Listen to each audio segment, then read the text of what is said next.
Hello friends, good evening. मैं शिवानी गुप्ता स्वागत करती हूँ आपके अपने यूट्यूब चैनल दक्ष स्टडी सेंटर में। तो दोस्तों, आप सभी कैसे हैं? आशा है कि आप लोग स्वस्थ होंगे, मस्त होंगे और अपने एग्जाम के लिए अच्छे से तैयारी कर रहे होंगे। क्योंकि दोस्तों ध्यान दीजिएगा, बीपीएससी टीआरई 3.0 का दोस्तों एग्जाम जल्द ही होने वाला है। इसलिए एग्जाम के मद्देनजर रखते हुए दोस्तों हिंदी के महत्वपूर्ण पुस्तक और खड़ी बोली से दोस्तों महत्वपूर्ण क्वेश्चन आपके लिए दोस्तों आपके एग्जाम के लिए लाया गया है। ध्यान दीजिएगा दोस्तों, प्रत्येक प्रश्न की ओर दोस्तों बारीकी से ध्यान दीजिएगा और वीडियो के अंतिम समय तक अवश्य बने रहिए, ताकि दोस्तों आपकी नजरों से एक भी प्रश्न ना छूटे और आप अपने एग्जाम के लिए अच्छे से प्रिपेयर हो सके। तो बिना समय गवाए हम लोग पहले प्रश्न पर ध्यान देंगे। दोस्तों हमारा पहला क्वेश्चन है, ध्यान दीजिएगा। अपभ्रंश शब्द का प्रयोग सर्वप्रथम किसने किया? दोस्तों बताइए। ए में है भरत, बी में है पतंजलि या फिर सी में है राजशेखर, डी में है भामा। तो बताइए इनमें से हमारा इसका सही आंसर क्या होगा कि अपभ्रंश शब्द का प्रयोग सर्वप्रथम किसने किया? तो ध्यान दीजिएगा, इनमें से हमारा इसका सही आंसर हो जाएगा दोस्तों बी ऑप्शन पतंजलि। हमारा बी ऑप्शन इसका आंसर हो जाएगा। अगले प्रश्न पर इसी प्रकार ध्यान दीजिएगा। हमारा अगला प्रश्न है, ध्यान दीजिएगा, यहाँ पे हमारा 84 होगा, ठीक है, मिस प्रिंट है 84, छूट गया है 84। वैष्णव वन की वार्ता किसकी रचना है? दोस्तों बताइए। ए में है गोस्वामी तुलसीदास का, बी में है नंददास का या फिर नाभादास का, या फिर दोस्तों डी में है गोस्वामी गोकुलनाथ का। तो बताइए इनमें से हमारा इसका सही आंसर क्या होगा कि 84 वैष्णव वन की वार्ता किसकी रचना है? तो इनमें से हमारा इसका सही आंसर है डी ऑप्शन गोस्वामी गोकुलनाथ का। अगले प्रश्न पर इसी प्रकार ध्यान दीजिएगा। भारतीय संविधान के, ध्यान दीजिएगा दोस्तों, भारतीय संविधान के किस अनुच्छेद में हिंदी को राजभाषा घोषित किया गया? दोस्तों बताइए किस अनुच्छेद में। ए में है, ध्यान दीजिएगा, 343 के अनुच्छेद में, या फिर 434, 334, 445। तो बताइए इनमें से हमारा इसका सही आंसर क्या होगा। यदि दोस्तों आपको कोई भी प्रश्न का दोस्तों आंसर आ रहा है, और कोशिश कीजिए दोस्तों कि आप प्रत्येक प्रश्न का आंसर आप अपने कमेंट बॉक्स में जरूर से जरूर बताएं। तो बताइए इसका आंसर क्या होगा कि भारतीय संविधान के किस अनुच्छेद में हिंदी को राजभाषा घोषित किया गया? दोस्तों बताइए किस अनुच्छेद में। तो ध्यान दीजिएगा, इनमें से हमारा इसका सही आंसर है 343 अनुच्छेद में हिंदी को राजभाषा घोषित किया गया है। इस प्रकार अगले प्रश्न पर ध्यान देंगे और वीडियो के अंतिम समय तक अवश्य बने रहिए, ताकि दोस्तों आपकी नजरों से एक भी प्रश्न ना छूटे और आप अपने एग्जाम के लिए अच्छे से प्रिपेयर हो सके। तो हमारा प्रश्न है, ध्यान दीजिएगा, आल्हा किस ऋतु में गाया जाता है? दोस्तों बताइए आल्हा किस ऋतु में गाया जाता है? बताइए ग्रीष्म ऋतु, शरद ऋतु, या फिर दोस्तों वर्षा ऋतु में, या फिर बसंत ऋतु में। तो बताइए दोस्तों इस प्रश्न का आंसर आप अपने कमेंट बॉक्स में जरूर से जरूर बताइए। तो इनमें से हमारा इसका सही आंसर क्या होगा कि आल्हा किस ऋतु में गाया जाता है? तो ध्यान दीजिएगा, आल्हा वर्षा ऋतु में गाया जाता है। हमारा सी ऑप्शन इसका आंसर हो जाएगा। अगला प्रश्न है, मुंडा भाषा परिवार का क्षेत्र कौन सा है? दोस्तों बताइए मुंडा भाषा परिवार का क्षेत्र इनमें से कौन सा है? बताइए दोस्तों। ए में है राजस्थान, बी में है मध्य प्रदेश, सी में है तमिलनाडु, या फिर छोटा नागपुर। तो बताइए इनमें से हमारा इसका सही आंसर क्या होगा। तो ध्यान दीजिएगा, इनमें से हमारा इसका सही आंसर है मुंडा भाषा परिवार का क्षेत्र दोस्तों छोटा नागपुर है। हमारा क्या होगा, डी ऑप्शन इसका आंसर हो जाएगा। अगला प्रश्न है, ध्यान दीजिएगा प्रश्न की ओर। इनमें से कौन सा कई अष्टछाप का नहीं है? हमारा क्वेश्चन है, ध्यान दीजिएगा, इनमें से कौन सा कई अष्टछाप का नहीं है? दोस्तों बताइए। ए में है सूरदास, कुंभनदास, या फिर दोस्तों ध्यान दीजिएगा सी में है नंददास, डी में है रविदास। तो बताइए इनमें से हमारा इसका सही आंसर क्या होगा कि इनमें से कौन सा कई अष्टछाप का नहीं है? दोस्तों तो इनमें से हमारा इसका सही आंसर क्या होगा, सूरदास, कुंभनदास, या फिर नंददास, रविदास। तो बताइए इनमें से हमारा इसका सही आंसर क्या होगा। तो ध्यान दीजिएगा, इनमें से हमारा इसका सही आंसर है दोस्तों डी ऑप्शन रविदास। अगला प्रश्न है, अनुराग बांसुरी किसकी रचना है? दोस्तों बताइए अनुराग बांसुरी किसकी रचना है? रहीम की रचना है, रस खान की रचना है, या फिर नूर मोहम्मद का, या फिर छित स्वामी। तो इनमें से हमारा इसका सही आंसर क्या होगा बताइए अपने कमेंट बॉक्स में। तो ध्यान दीजिएगा दोस्तों प्रश्न की ओर, अनुराग बांसुरी नूर मोहम्मद की रचना है। हमारा क्या होगा, सी ऑप्शन इसका आंसर हो जाएगा।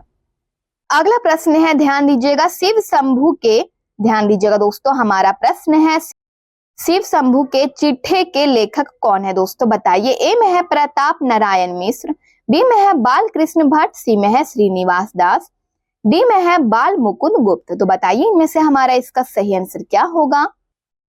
तो इनमें से हमारा इसका सही आंसर है शिव शंभू के चिट्ठे के लेखक दोस्तों बाल मुकुंद गुप्त है। हमारा डी ऑप्शन इसका आंसर है। अगला प्रश्न है खड़ी बोली कहाँ बोली जाती है दोस्तों बताइए। बहुत ही महत्वपूर्ण क्वेश्चन है दोस्तों आपके एग्जाम के लिए कि खड़ी बोली कहाँ बोली जाती है। झांसी, कानपुर में, मेरठ या फिर अलीगढ़। तो दोस्तों जल्द से जल्द दोस्तों इस प्रश्न का आंसर आप अपने कमेंट बॉक्स में बताइए। तो इनमें से हमारा इसका सही आंसर है खड़ी बोली मेरठ में बोली जाती है। हमारा सी ऑप्शन इसका आंसर है। अगला प्रश्न है नागरी लिपि का विकास किस लिपि से हुआ है दोस्तों बताइए। खरोष्टी लिपि से, ब्राह्मी लिपि से या फिर नाग लिपि से या फिर हिब्रू लिपि से। तो दोस्तों इस प्रश्न का आंसर आप अपने कमेंट बॉक्स में जरूर से जरूर बताइए। तो इनमें से हमारा इसका सही आंसर क्या होगा कि नागरी लिपि का विकास किस लिपि से हुआ है। तो ध्यान दीजिएगा इनमें से हमारा इसका सही आंसर है नागरी लिपि का विकास। ध्यान दीजिएगा दोस्तों अपने ऑप्शन की ओर। तो हमारा बी ऑप्शन ब्राह्मी लिपि से हुआ है। हमारा क्या होगा बी ऑप्शन इसका आंसर है। अगला प्रश्न है दक्षिण भारत हिंदी प्रचार सभा का मुख्यालय कहाँ है दोस्तों बताइए। वर्धा में है, बेंगलोर, हैदराबाद या फिर मद्रास। तो दोस्तों जल्द से जल्द इस प्रश्न का आंसर आप अपने कमेंट बॉक्स में बताइए। तो इनमें से हमारा इसका सही आंसर हो जाएगा मद्रास, यानी डी ऑप्शन हमारा इसका आंसर है। अगला प्रश्न है प ध्वनि का उच्चारण स्थान क्या है दोस्तों बताइए। प ध्वनि का उच्चारण स्थान क्या है बताइए अपने कमेंट बॉक्स में। दंत यानी दांत से, ओष्ठ यानी होठ, मूर्धन्य या फिर कंठ यानी कंठ से। तो बताइए इनमें से हमारा इसका सही आंसर क्या होगा कि प ध्वनि अगर हम लोग दोस्तों प का उच्चारण करते हैं तो उच्चारण स्थान इनमें से कौन सा है। तो ध्यान दीजिएगा ओष्ठ यानी होठ। हमारा बी ऑप्शन इसका आंसर है। अगला प्रश्न है गोस्वामी गोकुलनाथ द्वारा लिखित ग्रंथ। ध्यान दीजिएगा दोस्तों गोस्वामी गोकुलनाथ द्वारा लिखित ग्रंथ का नाम क्या है बताइए। ज्ञान मंजरी, हितोपदेश, भुवन दीपिका या फिर डी में है 84। ध्यान दीजिएगा 84 वैष्णव की वार्ता। तो इनमें से हमारा इसका सही आंसर हो जाएगा 84 वैष्णव की वार्ता। हमारा डी ऑप्शन इसका आंसर है। अगला प्रश्न है आल्हा खंड का रचयिता कौन है दोस्तों बताइए। ए में है चंद्र बरदाई, बी में है जगनीक, सी में है नापपति। ध्यान दीजिएगा दोस्तों नापपति, नाला या फिर डी में है अब्दुल रहमान। तो बताइए इनमें से हमारा इसका सही आंसर क्या होगा कि आल्हा खंड का रचयिता कौन है। तो इनमें से हमारा इसका सही आंसर है दोस्तों आल्हा खंड का रचयिता। ध्यान दीजिएगा ऑप्शन की ओर जगनीक। हमारा बी ऑप्शन इसका आंसर हो जाएगा। अगले प्रश्न पर इसी प्रकार ध्यान दीजिएगा इनमें से कौन आलवार महिला संत है। हमारा क्वेश्चन इनमें से कौन आलवार महिला संत है दोस्तों बताइए। आलवार महिला संत है। ए में है अंडाल है, बी में है आक्का मासी या फिर दोस्तों अक्का मासी है, सी में है सहजी बाई, डी में है मीराबाई। तो इनमें से हमारा इसका सही आंसर क्या होगा। ध्यान दीजिएगा इनमें से हमारा इसका सही आंसर क्या होगा बताइए अपने कमेंट बॉक्स में कि इनमें से कौन आलवार महिला संत है। तो ध्यान दीजिएगा दोस्तों इनमें से हमारा इसका सही आंसर हो जाएगा अंडाल यानी एप्पल। हमारा इसका आंसर है। अगला प्रश्न है तुलसीकृत कृष्ण काव्य कौन सा है बताइए। तुलसीकृत कृष्ण काव्य कौन सा है। कृष्णायन है, कृष्ण चरित है या फिर कृष्ण चंद्रिका, कृष्ण गीतावली। तो इनमें से हमारा इसका सही आंसर क्या होगा बताइए अपने कमेंट बॉक्स में। तो इनमें से हमारा इसका सही आंसर है तुलसीकृत कृष्ण काव्य का। दोस्तों ध्यान दीजिएगा कौन सा है तुलसीकृत कृष्ण काव्य कौन सा है इनमें से। तो ध्यान दीजिएगा कृष्ण गीतावली हमारा इसका आंसर हो जाएगा। डी ऑप्शन हमारा इसका आंसर है। अगला प्रश्न है ध्यान दीजिएगा प्रभु जी तुम चंदन हम पानी किसकी पंक्ति है दोस्तों बताइए। बहुत ही इंपॉर्टेंट क्वेश्चन है दोस्तों। ध्यान दीजिएगा ऑप्शन की ओर। ए में है संत दादू दयाल या फिर बी में है रैदास, सी में है संत पीपा, डी में है मंत पलटू दास। तो इनमें से हमारा इसका सही आंसर क्या होगा कि प्रभु जी तुम चंदन हम पानी किसकी पंक्ति है। तो दोस्तों जल्द से जल्द इस प्रश्न का दोस्तों कोशिश कीजिए कि आप अपने कमेंट बॉक्स में आंसर बताएं। तो इनमें से हमारा इसका सही आंसर है B option Raidas. B option हमारा इसका आंसर हो जाएगा कि यह पंक्ति किसकी है कि प्रभु जी तुम चंदन हम पानी। तो ध्यान दीजिएगा रैदास की यह पंक्ति है। हमारा बी ऑप्शन इसका आंसर है। अगला प्रश्न पर इसी प्रकार ध्यान दीजिएगा हमारा अगला प्रश्न है इनमें से ध्यान दीजिएगा इनमें से कौन रीतिबद्ध नहीं है दोस्तों, बताइए इनमें से कौन रीतिबद्ध नहीं है। में है मतीराम, केशवदास या फिर धनानंद या फिर दोस्तों ध्यान दीजिएगा चिंतामणि। तो इनमें से हमारा इसका सही आंसर क्या होगा, बताइए अपने कमेंट बॉक्स में कि इनमें से कौन रीतिबद्ध नहीं है। तो ध्यान दीजिएगा धनानंद हमारा सी ऑप्शन इसका आंसर हो जाएगा। अगले प्रश्न पर इसी प्रकार ध्यान दीजिएगा। हमारा अगला प्रश्न है कौन सा लेखक भारतेंदु मंडल का नहीं है, बताइए कौन सा लेखक है जो भारतेंदु मंडल का नहीं है। ए में है ध्यान दीजिएगा प्रताप नारायण मिश्र, बी में है बाल कृष्ण भट्ट, सी में है प्रेमधन, डी में है श्रीधर पाठक।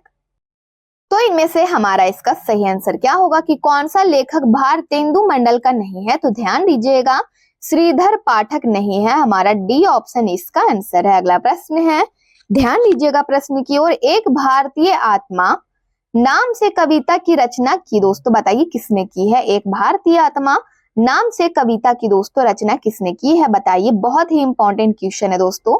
मैथिली शरण गुप्त ने या फिर माखनलाल चतुर्वेदी ने, सी में है सोहनलाल द्विवेदी ने, डी में है बाल कृष्ण शर्मा नवीन ने। तो बताइए इनमें से हमारा इसका सही आंसर क्या होगा।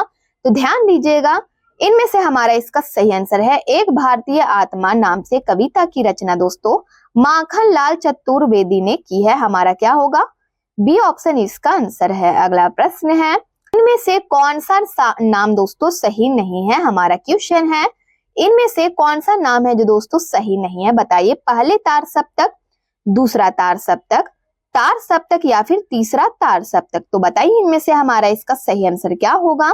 तो ध्यान दीजिएगा इनमें से हमारा इसका सही आंसर है कि इनमें से कौन सा नाम सही नहीं है। तो दोस्तों ए ऑप्शन पहले तार सप्तक हमारा एप्पल इसका आंसर है। अगला प्रश्न है ध्यान दीजिएगा, अज्ञेय की कौन सी रचना यात्रा पर आधारित है दोस्तों, बताइए। एक बंदूक सहसा उछली, बी में है आत्मनिपेद या फिर दोस्तों आत्मनिपद या फिर सी में है बावरा अहेरी, डी में है जायदोल। तो इनमें से हमारा इसका सही आंसर क्या होगा, बताइए अपने कमेंट बॉक्स में कि अज्ञेय की कौन सी रचना यात्रा पर आधारित है। तो इनमें से हमारा कौन सा रचना दोस्तों सही आंसर क्या होगा, बताइए अपने कमेंट बॉक्स में। तो दोस्तों ध्यान दीजिएगा एक बंदूक सहसा उछली रचना दोस्तों यात्रा पर आधारित है, हमारा एप्पल इसका आंसर हो जाएगा। अगला प्रश्न है कौन सी रचना शमशेर बहादुर सिंह की है दोस्तों, बताइए। पीली छतरी वाली लड़की, पीली रात, सी में है पीली आंधी, डी में है एक पीली शाम। तो दोस्तों जल्द से जल्द इस प्रश्न का आंसर आप अपने कमेंट बॉक्स में बताइए कि कौन सी रचना है जो शमशेर बहादुर सिंह की है दोस्तों। तो बताइए इनमें से हमारा इसका सही आंसर क्या है।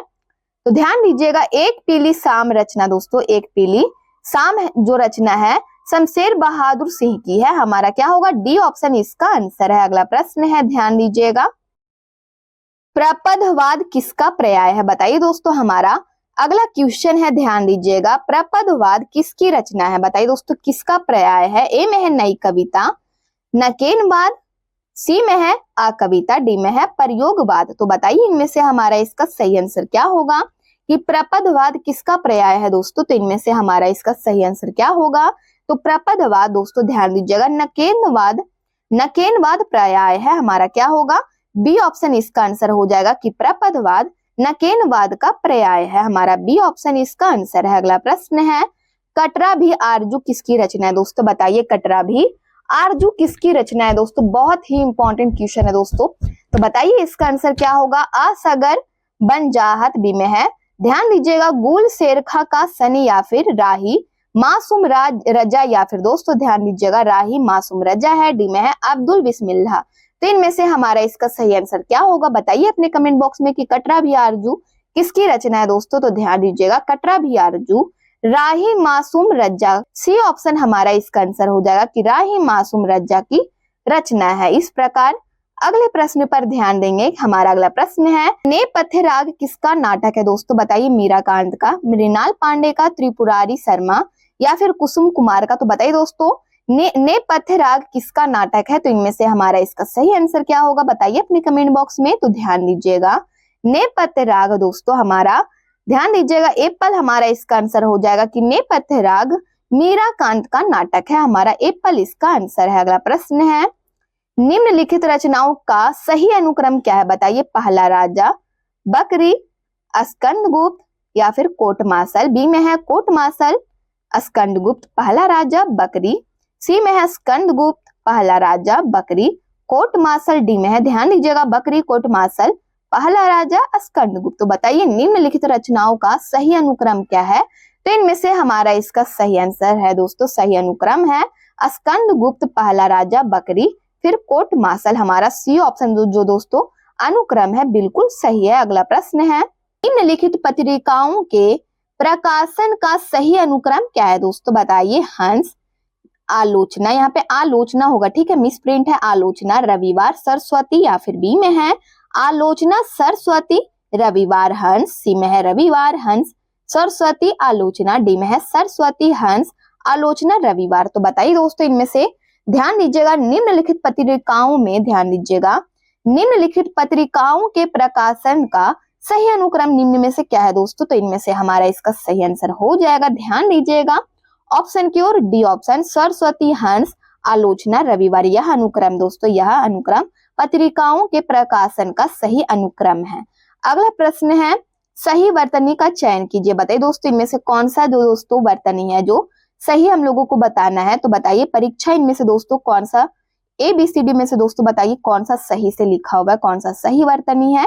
तो इनमें से हमारा इसका सही आंसर है दोस्तों बी ऑप्शन परीक्षा हमारा बिल्कुल सही है। अगला प्रश्न है ध्यान दीजिएगा शुद्ध शब्द क्या है दोस्तों? बताइए इनमें से शुद्ध शब्द इनमें से कौन सा है? संपूर्ण है जो दोस्तों सही लिखा हुआ है ABCD में से इनमें से कौन सा इसका आंसर होगा? तो ध्यान दीजिएगा दोस्तों इनमें से हमारा इसका सही आंसर है संपूर्ण, हमारा बी ऑप्शन दोस्तों बिल्कुल सही लिखा हुआ है, हमारा बी ऑप्शन इसका आंसर है। तो दोस्तों ये हमारा आज के हिंदी का लास्ट प्रश्न था। यदि आप चैनल को दोस्तों पहली बार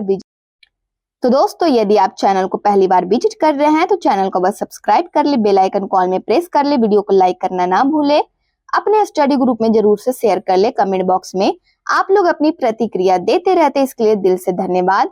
दोस्तों ध्यान दीजिएगा यदि आपको हिंदी का दोस्तों PDF चाहिए या फिर हिंदी प्लस इंग्लिश का, तो ध्यान दीजिएगा दिए गए नंबर पर व्हाट्सएप करें और आपको महाराज सर के द्वारा PDF प्रोवाइड करा दिया जाएगा। तब तक के लिए मिलते हैं नेक्स्ट वीडियो में। स्वस्थ रहिए, मस्त रहिए, जय हिंद, जय भारत।